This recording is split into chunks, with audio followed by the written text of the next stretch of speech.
जय माई के मित्रों, आज की वीडियो में हम कुंडली में स्थित 12 भावों का विवेचन किस प्रकार से किया जाता है, कुंडली के किस भाव से किस चीज के बारे में हम जानकारी प्राप्त करते हैं, कैसे देखेंगे कि उस भाव में स्थित ग्रह किस चीज का हमें फल देगा, इसके बारे में, और साथ ही कुंडली के किस भाव से शरीर के किस अंग का विवेचन किया जाता है, वह अंग कैसा रहेगा, इन सब के बारे में इस वीडियो में चर्चा करेंगे।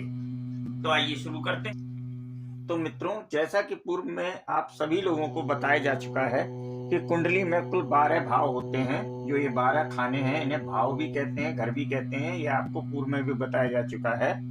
यह कुंडली का प्रथम भाव होता है, इसको लग्न स्थान भी कहते हैं। तो इस प्रकार से यहाँ से प्रारंभ करते हैं। प्रथम भाव, द्वितीय भाव, तृतीय भाव, चतुर्थ भाव, पंचम भाव, षष्ठम भाव, सप्तम भाव, अष्टम भाव, नवम भाव, दसम भाव, एकादश भाव और द्वादश भाव।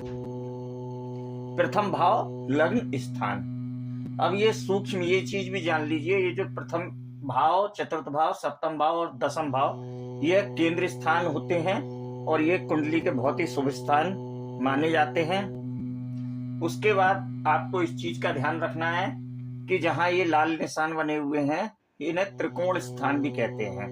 कुंडली में 4 केंद्र स्थान और 3 त्रिकोण स्थान, प्रथम भाव, पंचम भाव, नवम भाव, इनको त्रिकोण कहते हैं। जो लग्न भाव होता है, ये केंद्र स्थान में भी इसको गिनते हैं और त्रिकोण स्थान में भी। और यह केंद्र स्थान और त्रिकोण भाव कुंडली के शुभ भाव होते हैं। प्रथम स्थान जो होता है, प्रथम स्थान से जिस भी व्यक्ति की कुंडली होती है, उसका तन, उसका शरीर, उसका पूरा व्यक्तित्व, उसका स्वभाव को, उसके रंग रूप को, चेहरे को, इन सब चीजों का विचार जो है वह प्रथम भाव से किया जाता है। कुंडली का द्वितीय भाव धन के लिए, कुटुंब के लिए, संचित धन के लिए, धन कितना संचित करेगा, वाणी कैसी होगी, साथ ही साथ दाहिनी आंख के लिए कुंडली के द्वितीय घर का विचार किया जाता है। बात करते हैं तृतीय घर की। कुंडली का तृतीय घर या तृतीय भाव होता है, यह मेहनत का भाव कहलाता है। यहाँ से व्यक्ति के छोटे भाई बहन के बारे में विचार किया जाता है, छोटी यात्राओं के बारे में विचार किया जाता है, व्यक्ति के कम्युनिकेशन स्किल कैसी रहेगी उसके बारे में भी विचार किया जाता है। साथ ही साथ शरीर के दाहिने कान के बारे में और गले के संबंधित रोगों को यदि देखना है तो कुंडली के तीसरे भाव को देखना होगा। कुंडली का चतुर्थ स्थान, जिसे सुख का स्थान भी कहते हैं, इसे भूमि, भवन और वाहन का स्थान भी कहा जाता है। माता का स्थान भी चतुर्थ स्थान होता है। कुटुंब के लिए भी चतुर्थ स्थान को देखना आवश्यक है। साथ ही साथ शरीर के अगर अंगों की बात करें तो हम छाती और हृदय के लिए कुंडली के चतुर्थ भाव को देखना आवश्यक है। पंचम भाव शिक्षा का भाव होता है, संतान का भाव, प्रेम संबंधों के लिए, शेयर मार्केट के लिए, इन सभी चीजों के लिए कुंडली के पंचम भाव का विवेचन किया जाता है।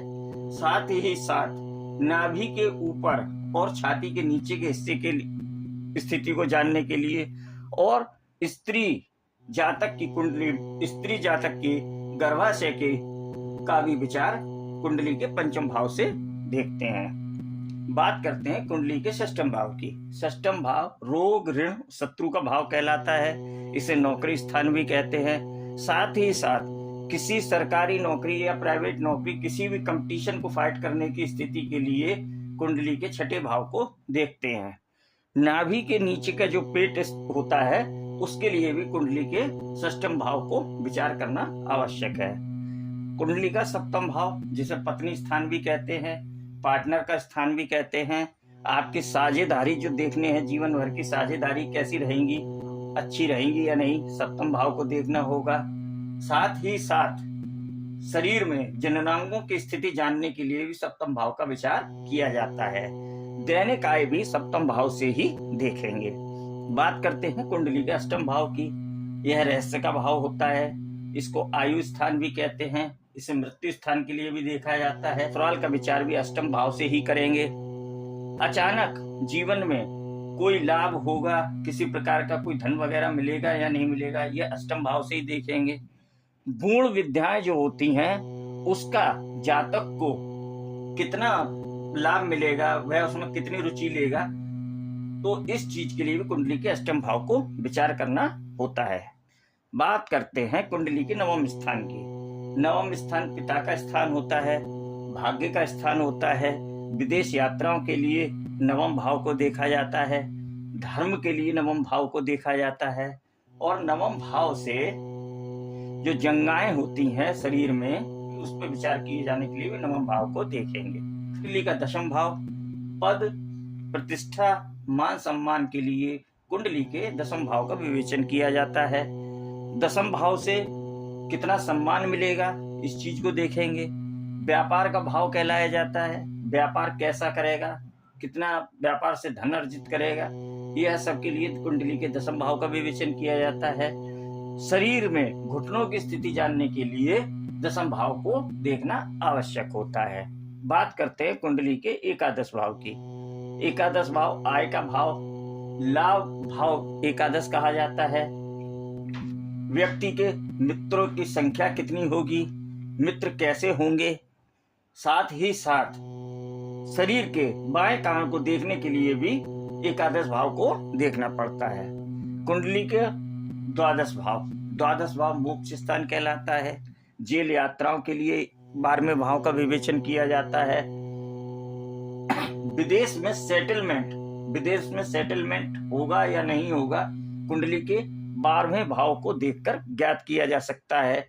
जातक के शयन उसको सुख कैसा प्राप्त होगा, इसके लिए भी कुंडली के द्वादश भाव का विवेचन किया जाता है। तो उम्मीद है बताई हुई बातें आपको समझ में आई होगी। यदि यह वीडियो आपको पसंद आती है तो वीडियो को लाइक कीजिएगा, चैनल को सब्सक्राइब कीजिएगा। धन्यवाद।